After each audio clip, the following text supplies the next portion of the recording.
Welcome to the program. You've been listening to some of the reporting just airing just before you, and you're obviously seeing everything that's going on around you. Tell me first, what has been going through your head and your heart since October 7th?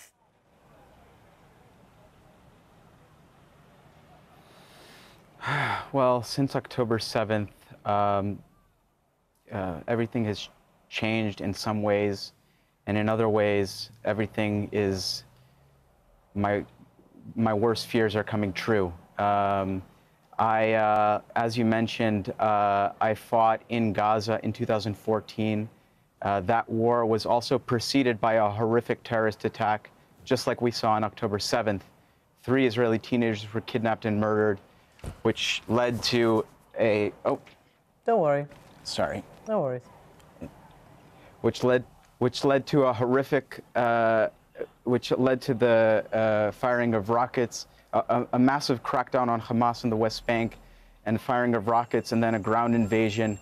The images that everyone is seeing, that I'm seeing, remind me very vividly of that fighting, and frankly, it's my worst fears, because many people, colleagues in the Israeli peace camp, in the Israeli anti-occupation camp, have been warning for so many years, saying that there is no military solution. We can't just manage the conflict and maintain a very, very brutal military regime of control over Palestinians that actually plays into the hands of Hamas and plays into the hands of these murderous terrorist groups.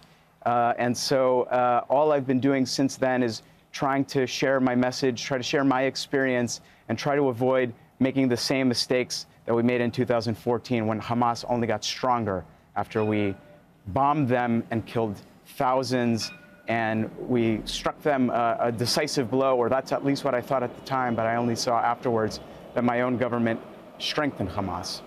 You know, it's pretty intense to hear you say that. Look, we know that the majority of your country right now is in favor of this war. They might not be in favor of the current government, but they definitely believe that somehow, somewhere, Hamas has to be defeated. You're saying it can't be done militarily. Tell us, I guess the first question really is to you, are you out of step with the majority of your country people right now? And are you able still to talk about, you know, what you saw, what you feel, what you've learned, how you've changed?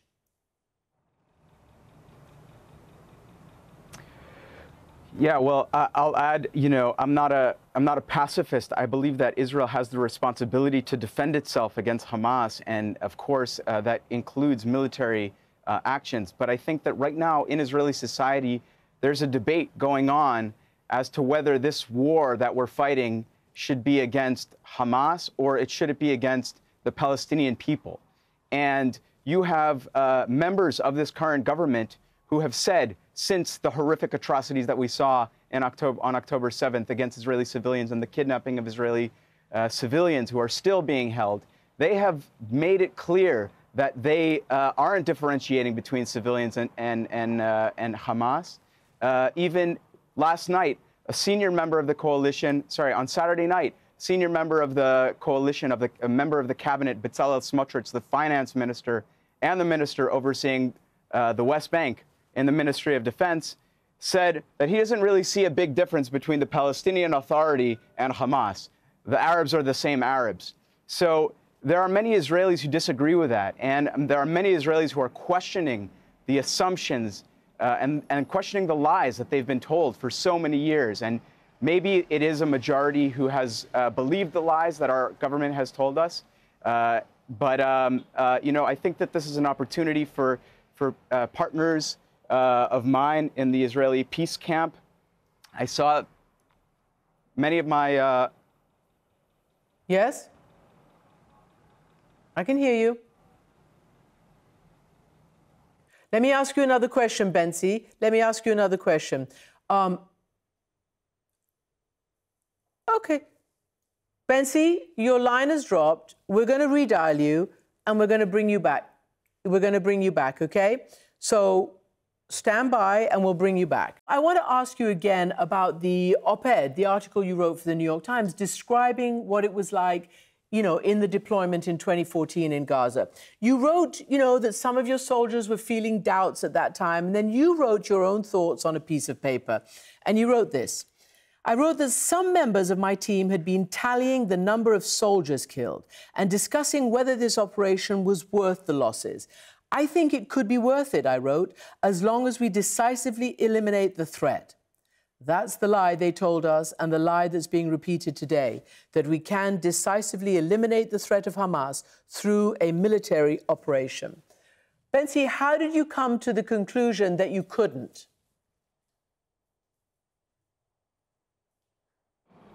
Well, you know, one of the voices that I've listened to over the years and I've been convinced by is not just the voices of human rights activists, but also the voice of the former head of the Shin Bet, Ami Ayalon, who's the top counterterrorism expert and for 4.5 years in the country. And he said this openly. He said the only way to decisively defeat the terrorism that Hamas represents is through creating an alternative and creating hope. And that means working towards a political solution. And our current government has been fundamentally committed to opposing a political solution and to preventing the creation of a Palestinian state and preventing Palestinian independence. So therefore, that's why I realized that a military alone will not defeat Hamas.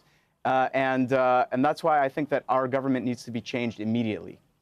So let me ask you then as well, because you talk a lot in your op-ed about what you saw in Gaza in 2014. Tell me, because earlier you said you don't believe that the soldiers distinguish carefully enough between civilians and Hamas fighters. What did you yourself experience to make you say that? Well, you know, in the area that we went, we were told that all the civilians had fled, and that was true for the most part, but it wasn't entirely true. We did find civilians. There was an entire family in the second neighborhood that my unit took over. There was an entire family who stayed behind, and the soldiers, you know, luckily, when they entered the house, they didn't kill them through live fire. They gave them food and water. They guarded them for many days. But when we pulled out, the Air Force flew overhead and bombed the entire neighborhood, and 8 members of that family were killed. I learned this later. So I've seen this with my own eyes, and I'm listening today. I'm listening to my own leaders, including who I mentioned, Bezalel Smotrich, who said he doesn't really differentiate between the Palestinian Authority, which recognizes Israel and wants to negotiate with Israel, and Hamas, which is the terrorist organization that carried out these atrocities.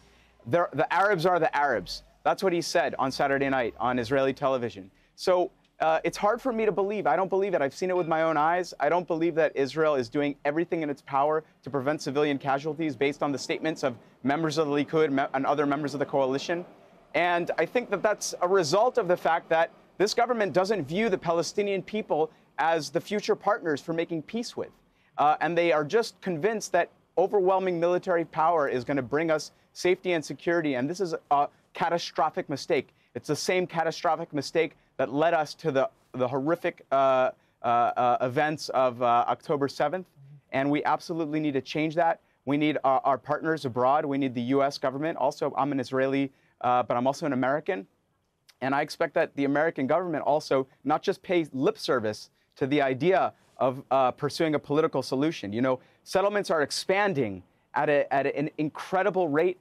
Settlers are illegally taking over land, not even according to international law, according to Israeli law. They're going out and they're shooting at Palestinian civilians, and there's no, with impunity, there's no real enforcement against them.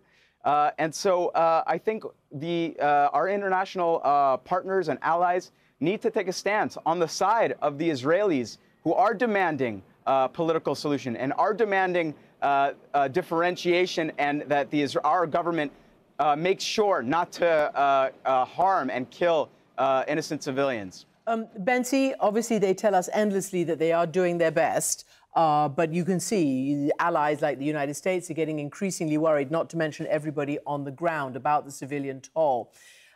There are stories a lot about dissent being quashed in Israel. Are you not worried about what you're saying to me publicly now, and being accused of siding with the enemy and the kind of things that are getting some Israelis in trouble?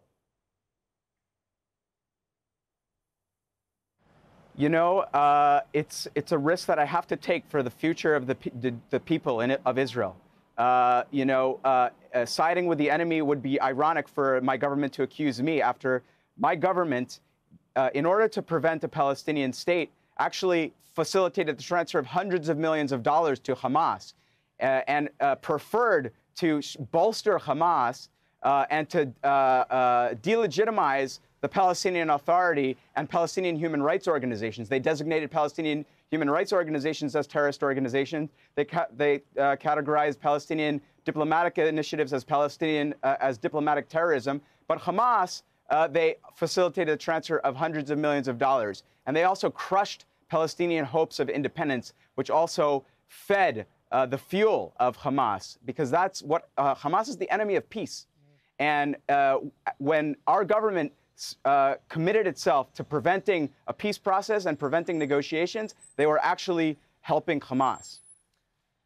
Benzi Sanders, thank you very much. And what you've just said has been confirmed by very many people. And obviously, we know that governments were encouraged to try to make Gaza and Hamas sort of economically okay, thinking that the threat had subsided.